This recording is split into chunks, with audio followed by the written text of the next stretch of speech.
The Tudor Black Bay Pro is the hype watch at the moment, but there doesn't seem as much full-on support because everyone seems to be questioning the thickness. We'll talk about that, we'll talk about the design and some of the things I like and don't like.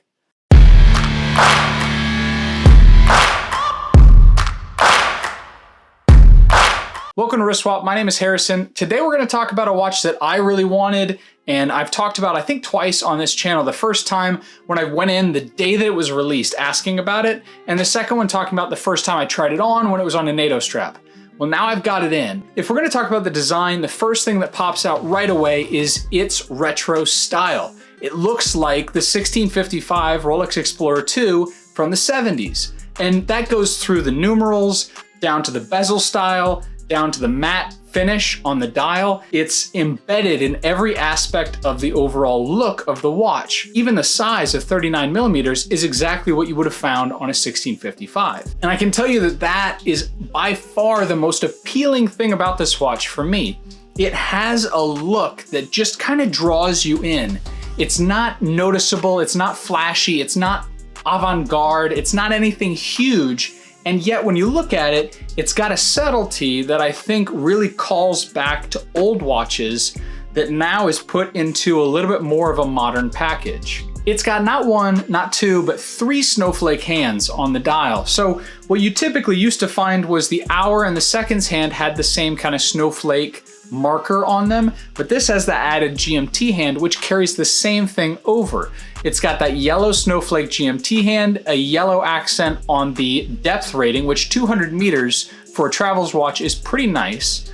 And then it's got a really good look to the overall indices because they're not calling attention to themselves. That tool aspect goes into those indices as well, where they look like almost loom plots that are raised. So like an elegant or nicer loom plot without looking polished. They reduced the size of the indice at 12, which I love, so they could move that typeface up, which I think balances the dial a lot more than I found on the Black Bay 58 I used to own. They carried some of the painting around the hands and center pinion that I used to find on the Pelagos over to this model as well. So it's kind of a mishmash between a 58, a Pelagos, and a Black Bay GMT in its overall design. One thing I usually do not like, but I actually like on this model, is the Rivet style bracelet. Typically when I've seen these on the Black Bay 58, it looks like a vintage element that's thrown onto something that looks relatively modern. Because the polished indices mainly of the Black Bay 58, it looks more elevated, it looks more modern, and so the Rivet style bracelet never really meshed in my eyes. But on this model, the Rivet style bracelet actually lays out really well. It looks like it belongs there because it looks like it comes from a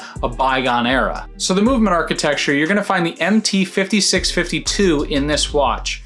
This one's going to be a Kinesi movement. For all intents and purposes, it's essentially a Tudor movement. So this MT5652 movement is really thick, which is why the case is really thick. It's got a Traveler's GMT movement in there where you can adjust the hour hand independent from the 24-hour hand, which is supposed to be your local time. The feeling of operating this movement is kind of what you expect from Tudor at this point. The winding is very smooth, like butter.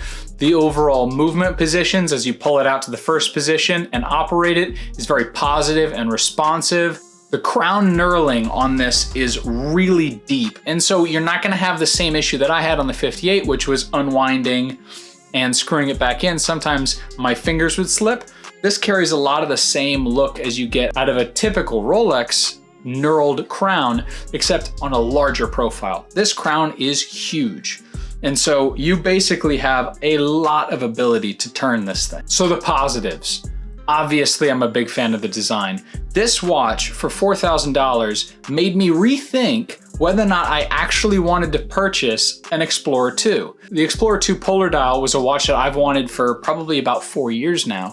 And when this one came out, it made me think, well, maybe I don't. Maybe that's not the right fit for me. Maybe I could save the money and just keep the Pro. The yellow GMT hand and the yellow depth rating are a perfect match to one another. They're not too loud, and yet they still have enough attention called to themselves that they give a nice accent to the overall dial. It's got the chamfered edges that Rolex used to have on the lugs, and that's something I used to really enjoy about those vintage models. So that's always something I love about Tudor. I really love the lug design, I love the wearability, and I love that chamfer.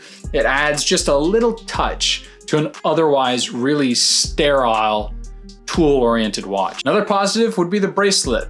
The rivet style bracelet is not something I ever expected to really like.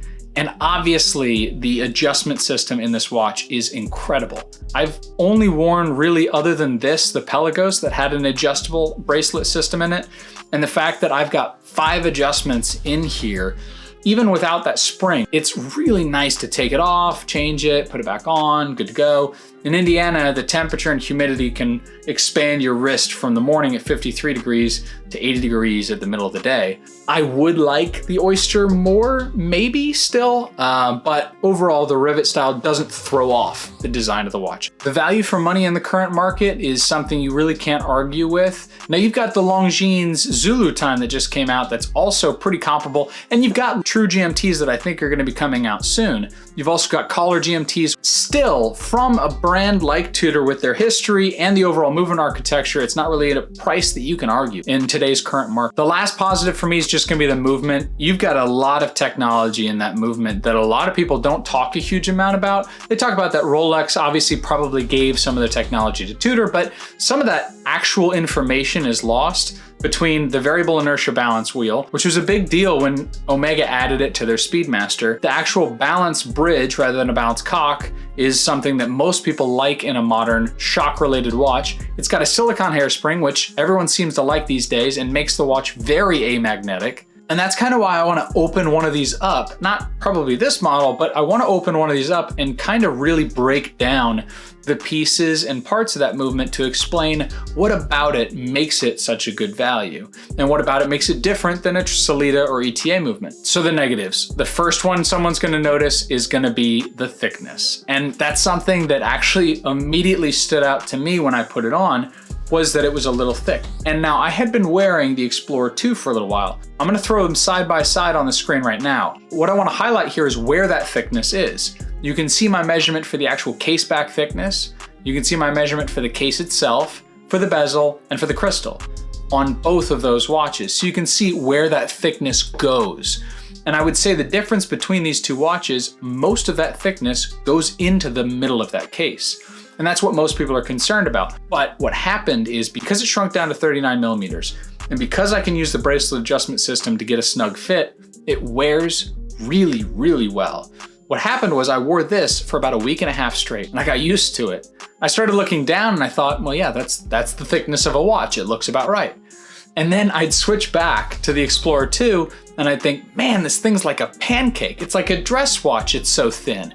And so I think that adaptability is a large piece of this. You wear this watch for a long time and think that it's normal after a while, and then when you switch to something like that, it's gonna feel outrageously thin. And it doesn't mean that one of them's bad or one of them's good, it's just one of those things that you kind of adapt to. I do recommend trying it on, but my point is that yes, it's thick. Yes, I wish it was thinner. Yes, I'd probably keep it if it was thinner because I like a thinner watch because I don't like knocking it against things when I try to reach to grab something in a warehouse. A thin watch does a better job of kind of slipping around, but you get used to it. If you like it, if you want to get it, and if you wear it a lot, you'll never notice the difference until you switch to something that's thinner. It's the same thing when you go from a 42 millimeter to a 36 millimeter, which I do in my collection. When I jump down, that 36 millimeter seems small. When I jump back up, that 42 looks big. So it's kind of one of those things you just adjust to. I got 3 more points real quick. One is gonna be that the crown is a little big. Again, you get used to it, but when I switch from the Explorer to this, the crown looks really large. It makes it really easy to operate. But when you look at the watch, it's relatively big, and it's like that on the 58 as well, but it's just something to know. These numbers are really thin and fine, which is really cool for me and how close I am. From far away, they kind of disappear and it looks more like just a simple flat bezel. So if you care what other people see on your wrist and what that looks like, that's maybe an indication. I don't care, but I threw it in here because I don't think anyone else has mentioned that. And it is something about the watch that from a design standpoint, seeing yourself in the mirror and seeing the watch is something that apparently men do, at least when I've talked to people at jewelry stores. So it's something to note. The last negative for me is gonna be the flip lock closure. So they switched the flip lock closure and now they've got a shield that points down and you kind of put your finger underneath the shield to actually lift it up. And that shield's got a point at the bottom. So it's actually pretty pointy. Now that isn't to say that I'm worried it's gonna cut me or scratch me or anything like that. But the point is I have to be relatively gentle because If I just throw my finger in there, then it is gonna get underneath my fingernail and be a little uncomfortable. And so I thought that was an interesting choice. It's easier to operate for that reason, but I kind of preferred their prior clasp lock closure. So the Black Bay Pro, it's a great watch and it's at a pretty reasonable price. It's got some things I like, it's got some things I don't like. Mainly I like it. It's a watch that I thought I was gonna buy, I was gonna add, and it was gonna be my perfect 3-watch collection. And then I had the opportunity to pick up an Explorer 2, and so it's been a kind of a debate for a while in my head. And I think it's probably worth the hype that it has around it, with the exception being that waitlists suck. They're just not fun. That's kind of one of the things that is detracting about Tudor these days. But there's nothing you can do about it. That's just demand. People want the watch, so they want to go buy the watch. You can't ask people to not want the watch, and you can't ask Tudor to overproduce, because if they did, then they're gonna have all these extra models that they're trying to sell, and so then they sell it to a gray market dealer, and then the price drops. And you have gray market dealers selling it at a discount, and then you have discounted resale value, and then people lose faith in the brand because it doesn't have the same resale value. It's a vicious cycle. So if I'm a consumer, I would rather wait. So those are my overall thoughts on the Black Bay Pro. It's an awesome watch. It's not the perfect watch for me. It's not the exact GMT watch that I've been waiting around for, but if you adapt to it, it is a killer watch and you could wear it probably the rest of your life. And it's gonna be subtle and under the radar. So do me a favor and subscribe. Drop a comment down below. Give me an idea. What are you guys thinking? Are you on the wait list? Are there things that I missed? Are there things that are better about other models? Next week, I think I'm gonna finally come out with my thoughts on my Explorer 2 and my honeymoon with it. So till then, take care.